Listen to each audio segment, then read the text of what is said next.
Welcome back, crew. Captain Foley and Commander Calkins are here again today to fill your heads with knowledge and information on a much-requested ship, the Akira Class. A great ship, to be sure. I've been looking forward to this one for quite a while. So, Akira.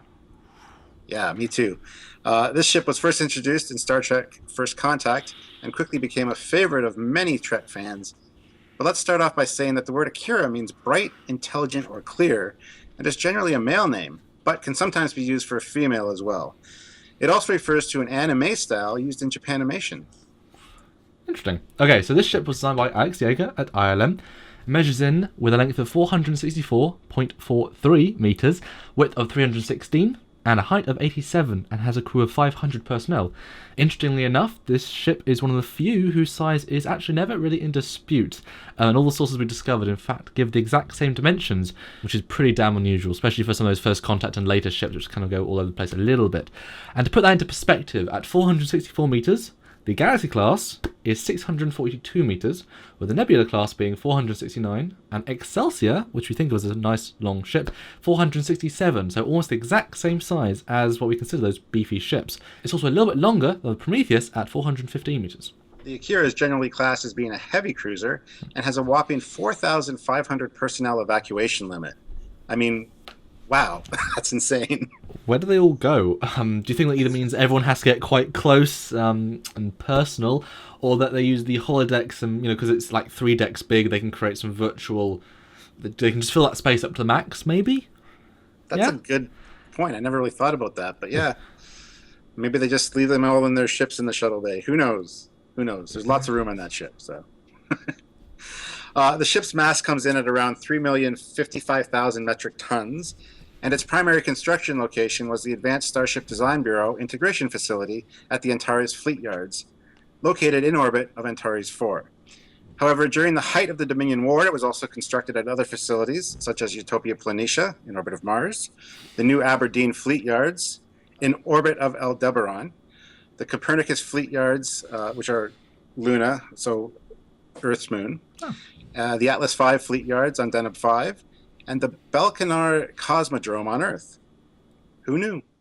Planned in the 2350s in response to the rising hostilities with the Cardassian Union, the vessel's design was given an increasing priority when in the mid-2360s the awareness of the Borg and the highly likely possibility of an invasion became clear. Although some sources state that the ship entered service in 2363 or 2364, a larger number of sources state that the first of the class, the USS Akira, launched in the early part of 2368, with the ship soon proving itself in trial runs and entering into full production just 2 years later in 2370. These ships were some of the first in the new Starfleet design ideals, leaning towards faster, smaller, more maneuverable attack ships. The Akira class had the ability to act as a flagship in battle, although generally this was a role reserved for the larger, more capable Sovereign-class vessels. But I mean, the Akira could definitely take over if the need arose. The name of the ship's class was never actually mentioned on screen, but is derived from production notes from ILM and First Contact. The objectives of this class were to replace the older, much older Excelsior, Ambassador, and New Orleans class starships, and be used as the primary instrument for Federation deep space defense, to provide a mobile platform for a wide range of ongoing scientific and cultural research projects, as well as being a testing platform for mission-specific or new technologies of any kind. Very versatile ship. The Akira soon shined as the new Federation standard for exploratory policy in deep space and border territory mission profiles, and was used as a frontline support vehicle during times of war and emergencies, which probably explains the large evacuation limit, no doubt. The ships also carried a good-sized complement of Marines as well as shuttlecraft, and were not at all designed to carry civilians, being more of a multi-purpose craft for specific mission profiles. The ship's hull is comprised of a geranium tritanium composite with microfiber reinforced ablative armor over critical components. The ship had 19 decks, with 18 of those being habitable. One source shows 18 decks with 17 being habitable, though, so not sure. With an average of 15 to 18 of these ships being produced each year during peak production. Unlike a majority of other older style ships, the vessel has no saucer separation characteristics. And this was indeed also in line with Starfleet's new design philosophy, with ships such as the Steamrunner, Norway, and Intrepid classes ushering in this smaller ship style. With this new, more integrated design concept, the primary and engineering hulls were no longer separate, which makes the Akira have a smoother, less polluted entry into subspace during warp. Having the nacelles parallel to the main hull meant that they can more adequately be protected by the primary and secondary shield generators with only minimal loss in shield efficiency. And that's actually something that I never really considered before. Yeah. I mean, with the engines further away from the ship, like the Constitution, you got to stretch your shields. So to pull them in closer to the body, that's actually an interesting point. Although you could just put shield generators in the wings or the pylons itself and then create another bubbles. But, I mean... Maybe I'm too advanced for the design bureaus. Too forward thinking. Because of deteriorating relations with the Classians and the looming presence of a Borg incursion seeming imminent, the design was fitted with more weaponry and upgraded shields. This resulted in the Akira having no less than 15, that's a lot, rapid-fire photon torpedo tubes spread out between multiple launchers scattered around the vessel. A combined... See, I wish you had the model so we could point. But CG model, it's fine. There you go. A combined fore and aft torpedo bay is located along the aft dorsal portion of the roll bar, containing 7 of these tubes, 4 in the upper pod and 3 in the lower, with the upper middle 2 being dedicated to quantum torpedo launchers, with the remaining 8 tubes located on the saucer section, 3 forward-facing tubes below the front shuttle bay doors, and 2 on each side that face directly out to port and starboard sides of the ship. That's actually a pretty unique feature or different design for a Starfleet ship, to have side-mounted torpedo launchers, although that's a really cool idea. Yeah, so I mean, the Renegades battleship, the Klingon one, does have side torpedoes, but I mean, it kind of makes sense though, because torpedoes are self-guided, so why not? But yeah, very, very different. Surprised we didn't see it more often. Finally, one in the lower hull section just below the deflect dish. The ship carries a maximum of 375 torpedoes, which have a maximum effective range of 3 million kilometers. Combined with the 6 Type 10 phase arrays, they have a maximum effective range of 300,000 kilometers. The Akira Class is clearly a heavily armed ship, indeed. In terms of torpedoes and just the amount of tubes, she far outmatches the Sovereign class or Galaxy classes, and combine that with the overall maneuverability. Tough ship. Many in the Federation called for a stop to production of this vessel, as they were seen as a warship only, going against Federation ideology. These were the same people that did not initially allow the Defiant to go much beyond the prototype phase. However, luckily, it was soon decided that given the state of the quadrant, production would continue, and these ships indeed proved very tough and capable in a fight. And it's likely those same people who didn't want it to go forward were the first to be assimilated. Doug Drexler, we're looking at you. The Akira class starships were also equipped with a fully fly-through hangar bay configuration on Deck 12, from which many shuttles or fighters could be launched, which is pretty cool. This was similar in design to the older Federation-style Dreadnought fly-through hangar bays. Due to the saucer part of the ship being roughly the same size as the Galaxy class saucer, there is a massive amount of room available, so why not? The ship generally had a complement of 40 Kaneda class fighters on board, but is able to carry up to 100 fighters during wartime, should the need arise. This is basically one large fore and one large aft hangar bay linked in the middle by having many bays and small craft repair facilities. Pretty impressive. This configuration allows the Akira to evacuate large numbers of smaller auxiliary craft or ferry evacuees on board at a high rate. Ships such as fighters would be primarily launched in formations of 3 from the front of the ship and land at the rear. She also had a standard complement of 10 Sphinx-class work pods, 6 Type 18 shuttle pods, 2 Type 6 personnel shuttles, 2 Type 7 personnel shuttles, and 4 Danube-class runabouts. Although these numbers do vary quite a bit from ship to ship, just kind of depending on the current mission profile.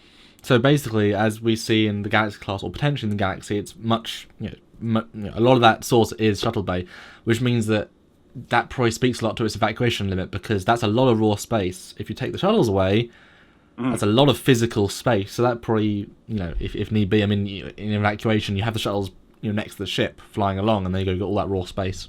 Yeah, plus you got room for auxiliary craft from a planet's surface, let's say, just small civilian craft to come in. So yes, the evacuation limit, that's why it's probably so high. And those aft doors are pretty decent size, so yeah, good plan. Main engineering is located on Deck 13 and 14 and is truly at the heart of the ship. From this location you can access almost all onboard systems, manage repairs, power flow and general maintenance. The ship has a standard antimatter reaction drive and an LF-35 linear warp engine, the best for the Akira class. These are designed to operate for 18 years or any major refit or overhaul. Or oil change. Space oil change. I had to put that in there. Yeah, no, it's fine. With a normal cruising speed of warp 7 and a maximum speed of warp 9.8 for 12 hours, this ship can pretty much be deployed anywhere if it's needed in a hurry. As for the ship's bridge, it is a combination of both the Sovereign and Intrepid style. The bridge module is also an ejectable component of the ship, able to detach from the main body in an emergency situation, much like the Intrepid class bridge module was capable of doing. The Akira is also equipped with 2 standard holodecks for use by officers or for training purposes, with both these being located on deck 3, as well as 8 small holosuites generally used by enlisted crewmen and cadets located on deck 2. She's also featured in many Star Trek video games, including Armada 1 and 2. She's classed as a cruiser in Armada 2, being more powerful than a destroyer. She has a crew of 200 personnel and is equipped with a specialist weapons package called the Chain Reaction Pulsar, which fires a special kind of torpedo, which is designed to hit multiple ships, one after the other, and with each impact to a ship's shields, the torpedo uses the impact to charge up its explosive payload. So with each new hit, the torpedo does more damage, and with a fleet of these ships using this weapon, you can effectively damage an enemy fleet's shields in their first salvo. That's actually one of my favorite weapons from Star Trek Armada. I love watching it bounce around, and then the final impact is just boom. Yeah, and especially the fleet of them, like I say, just right, all 20 ships fire, and just the chaos is... Yeah, you can sometimes destroy the enemy fleet if you have enough Akiras, sometimes. The ship essentially had the same escape pods as the Sovereign, with the escape pod hatches sporting the new design we see on the Sovereign, because the ship was commissioned between the launch of the Galaxy class and the Sovereign class. The ship also had many windows, probably more than a warship should have. This was because designer Alex Yeager felt that having more windows would make the crew feel better about being on the ship, rather than, less windows being trapped in the bowels of the ship. The large catamaran-style configuration allowed for a lot of windows to be added, so made sense in the design. And speaking of escape pods that you just mentioned, we actually, Samuel and I counted them on the CGI model, the official CGI model that was used in First Contact, and there are 85 in total. So just an interesting little side note there. Now the ship also makes an appearance in Star Trek Online, and by 2409, the Akira was an old ship style, but still a heavily used heavy escort. Her crew size is now only 100 because of advances in starship automation. That's pretty impressive. Was it 400 or 500 down to 100? That's... Yeah. But it's probably a situation where, that 100 is the crew. I mean, you can still have mission-specific personnel like Marines or like, just people for the fighters. So it's probably just, like I say, automation. You don't need the same base crew. Standard operating crew, as it were. Yeah. It ups the evacuation limit to like 4,900. So there you go. It's used for emergency evacuations. Very useful ship. So that moves us into the behind-the-scenes part of the show. Now, besides the Enterprise E, of course, the Akira was the most detailed CGI model of the new ships created for First Contact, and was considered one of the most important of the new ship designs. It was larger than both the Norway and Steamrunner designs, and was to be the new backbone of the Federation fleet. The original CG model was modelled by Larry Tan and Paul Theron at ILM, Industrial Light and Magic, and very closely followed Alex's original design, with very few alterations, and they were some beautiful original sketches. Really, really nice. Great illustration work. Those production sketches on the Akira were amazingly detailed. Yeah. The reason that the ship appears so different from previous design styles, Alex explains, is because the producers wanted something clearly different and with a completely new look, because they didn't want it to get lost in all the visual imagery on screen. Alex said he loved the aggressive look of the Klingon bird of prey, so that was his initial idea for the ship, as well as the Miranda from Star Trek II. The Akira was supposed to have some close-up shots of it, so it got a lot more attention to detail than some of the other CGI ships created for that battle with the Borg. Yeah, out of all the new ships, the Akira definitely stands out more with that fantastic shot of, it coming up and firing torpedoes next to Enterprise Z. Really nice shot. And a little bonus fact, this ship, as seen in First Contact, has no USS as part of the registry anywhere on the model. So no USS Akira or USS anything. Or Thunderchild, as is another version somewhere in Star Trek lore. So all you see is the NCC 63549, and given the angle of the Akira seen in Voyager and the lower resolution of the ship seen in Deep Space Nine, it's hard to say if this is just a missing detail or if it's actually a quirk of the new design style in canon. Maybe they just don't have their ship name anywhere. Who knows? Yeah, and we did speak to Rob Bonshun, who was visual effects coordinator for both Enterprise and Voyager, and we do see the Akira again in Voyager Message in a Bottle, and he said no, they didn't add any USS. So as far as we know, this is just a quirk of the class. Interesting. Yeah. Originally in First Contact, there was planned to be a huge space battle with numerous Borg and Federation vessels, as far as the eye could see, so the producers wanted many, many new ship designs. Initially, Alex came prepared with, you ready for this, about 18 different designs, but the Akira quickly edged out others as the favourite. This was the design that producers liked from the get-go. The very Reliant style rollbar and underslung nacelles were a nice departure from the Starfleet look, and the producers loved it. Designed to be a gunship / battlecruiser / carrier, it was a real departure in the way Starfleet had designed ships in the past. Adam Mojo Lebowitz and one of our special guest designers, Rob Bonchoon, created an enhanced CG version of the Akira for the Eagle Moss magazine. This can also be seen in the Star Trek Starship Spotter's Guide from Pocket Books. Now, speaking of the real 3D model, we were able to use that for the show and get some more details and for the animations. But one funny thing about the model is that while we said earlier it was one of the most detailed models of the time, you got to consider that based on the time it was built. I mean, First Contact's an old model now, and it wasn't a hero ship, so the detail was relative, and that creates an interesting question, because we look at the model and we mentioned the large amount of torpedo tubes it has. Well, the roll bar has what appears to be, as we said, the 4 torpedo tubes on the front. I think we said 3 on the back, 2 on the back. But if you look on either side of the actual roll bar, there's actually half tubes that are sort of in the wall. And we have a theory about that, possibly. Well, the way it looks, to me, it looks like almost like a rotary torpedo launcher.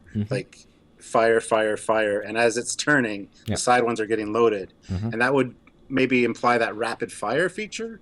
Because like, what is a rapid fire torpedo launcher? We don't know. And that is a very possible solution for that, yeah.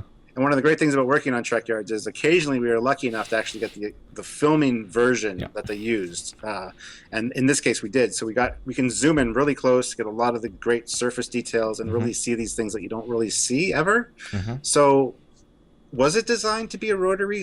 What do you guys think? Because in terms of modelling, it wouldn't take very much just to make those areas blank or whatnot. I know you're not going to see it in the show or in the movie, but it's a hell of a weird flaw. So either we take that as because it's the cannon ship, this is the cannon of the vessel, that it is a rotary system, because the aft launchers, every launcher on this roll bar has the tubes. And if you consider what we talked about already for the ship, it's a fly-through hangar, a lot of weapons. It's very roll orientated, so I'm perfectly happy to say this roll bar is completely torpedo based. I mean, what else might be there? And in some of my sources for research, it was referred to as a torpedo gunboat.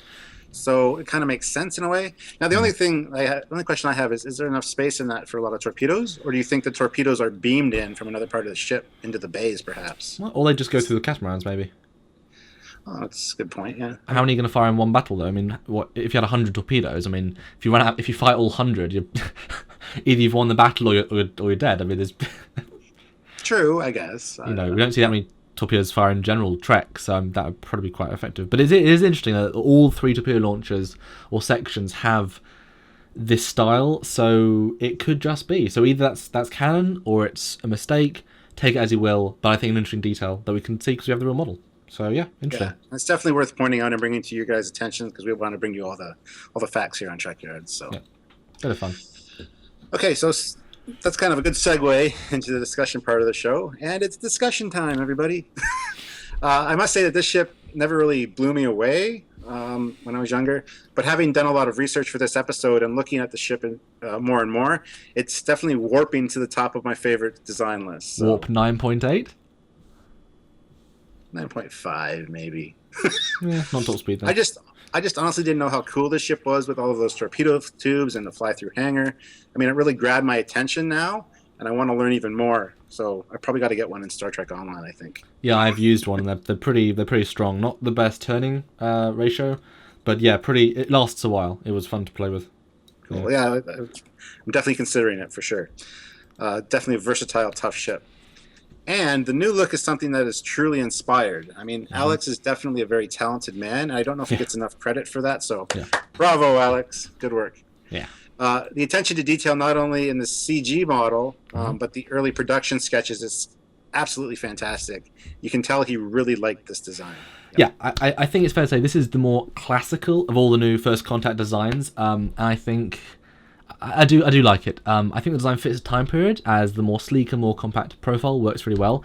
It retains its classic design roots with the shape of the saucer and then the clearly Miranda-inspired roll bar, just souped up. really, really souped up. But I've got to say, I've never looked into exactly how well armed the ship is, and yeah, wow, pretty well armed.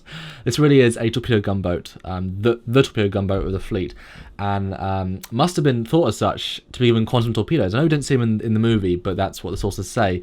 And to be given those straight from the get-go, only the Defiant, Prometheus, and Enterprise E had those from the start, so it really must have been a valued ship. And I can definitely see this being, like I say, a command carrier flagship when there's not a bigger hero ship. It definitely fills that role. I gotta jump in there for a second, because it's mentioned that the on the roll bar there's 4 torpedo tubes along the top, and the middle 2 are dedicated quantum torpedo launchers. So that kind of negates the whole rotary torpedo launcher then. If they're dedicated quantum torpedo launchers, because that is mentioned specifically, so it's kind of hard to say. And we've talked to Rick Sternbach about this, and while torpedoes are different sizes, the quantum and the photon, he said that actually just the tube itself, they're not physically lying on a railing and then pushing forward. They're magnetically pushed, so you just have a tube the size of a quantum, and then the photon can also slide along. So perhaps, but that does certainly make sense. Or could it just be the case of the details are slightly wrong? It's the bottom 2 tubes that are quantum. I mean, there's 3 tubes on the bottom, though. The 3 tubes on the bottom. We don't know. That's interesting. Maybe there's 3 dedicated quantum ones. I don't know. But yeah, I like this design shape overall, and it definitely should have got more time on screen, front and center. I think it had so much potential. We didn't always need to see Miranda's in DS9. Can you just imagine seeing this thing come in, 5 quantums, destroy galore after galore after galore, launching fighters through the multiple bays, or even firing its side torpedo launchers? I mean, how amazing could that have looked in those battle sequences? And they had the model; it was all there, and you see it in the battles, just not enough. Although I'm glad we saw it messaged in a bottle, even if it was very minor. And come on, it does say quite a lot about the strength of the ship for Starfleet to be confident enough to send 2 Defiants and an Akira against 3 Romulan Pterodexes, which are some pretty meaty warships. Says a lot. So anyway, great design, Alex Yeager. Now it's the we don't like part. And this one, the warp nacelles aren't really my favorite part. I mean, I think they could be reworked a little bit and make me a little happier. It kind of comes back to like when I talked about the Titan. Yeah. The Titan engines are the same way for me. They just don't really do it. They need kind of a redesign. But yeah, I see it now that you've pointed that out a little bit. Yeah. It's a little too bulbous and funny looking on the bottom from the side as well. So that's kind of always bothered me. But I know that's because it's the cutout for the deflector. So we're talking about things we don't like. So it's kind of nitpicky, but that's one of them for me. So. Yeah.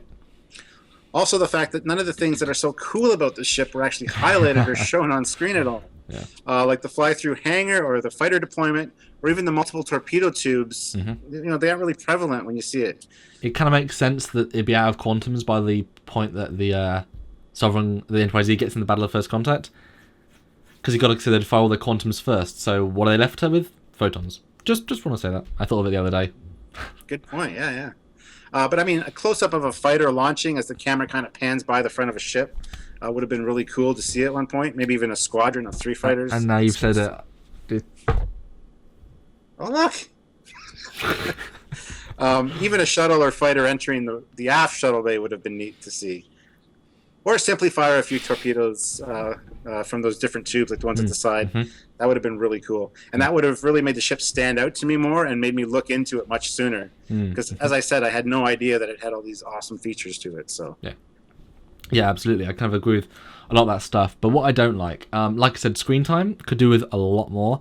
And the fact that we never got to see any real fleshing out of sets. I mean, come on. It's a new aesthetic. I'd love to see them sets. I don't like, and I'm a bit confused why we never saw the USS part of the registry, or at least not in the First Contact or the Voyager version. And I also sometimes don't like the side profile with the somewhat out of place bump of the deflector. But I think from every other angle and in motion, it works. But just some days from that side just looks odd. But I don't know. Not much I don't like. And I think it's definitely my favourite of the new First Contact designs. The true next-gen Miranda class. Well, guys, that's it for another Trekyards installment, and this was one of my favorites, I must say. It is always refreshing to think you know a lot about a ship, only to discover so many new and interesting, unique things that make it seem like a new ship, even after all these years. So I definitely liked this episode, which reminds me, click that like button, and don't forget to subscribe so that you too can learn more than you thought you already knew about other Star Trek ships. Also, don't forget to help us out by visiting Patreon by clicking the link in the description below. You can help make Trekyards episodes by donating and becoming part of the team, if you will. In the meantime, please visit trekyards.com or look us up on YouTube for past episodes, and we will see you all again very soon. Until then, this is Captain Foley. And as always, Commander Cockings. Signing off, guys. Bye.